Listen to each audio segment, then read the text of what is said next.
একটি ছোট গল্প পাঠ করছি। গল্পের নাম এক কাপ চা। ঠিক সন্ধ্যাবেলা রাস্তার পাশে ছোট চায়ের দোকানটা ধোঁয়া তুলে চা রান্না করছে।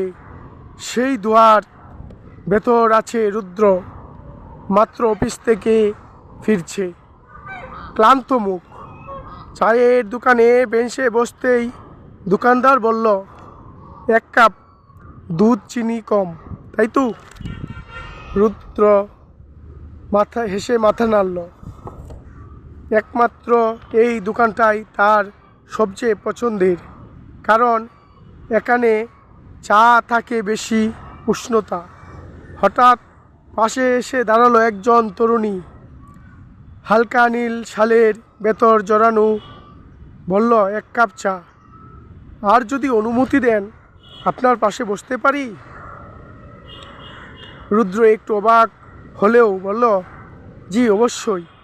তরুণী বেঞ্চে বসে চায়ের কাপের দিকে তাকিয়ে বলল, অদ্ভুত না, এক কাপ চা কত অচেনা মানুষকে চিনিয়ে দেয়।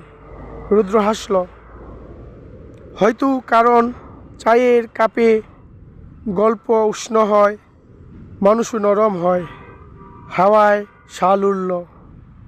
তরুণী চায়ের কাপ হাতে নিয়ে বলল, আজ খুব একা লাগছিল, তাই ভেবেছি যেখানে আলো থাকে সেখানে হয়তো কথা পাওয়া যায়। রুদ্র চুপ করে রইল কিছুক্ষণ, তারপর বলল, আপনি চাইলে এই আলুটা একটু ভাগাভাগি করা যায়। তরুণী হাসল রুদ্রের দিকে। চোখ আর একাকিত্ব নেই, শুধু একটু শান্তি।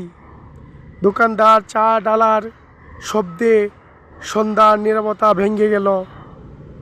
দুইজনের সামনে রাখা 2 কাপ চা ধীরে ধীরে ঠান্ডা হচ্ছিল, কিন্তু তাদের মাঝে নতুন কথোপকথনটা উষ্ণ হচ্ছিল ক্রমেই।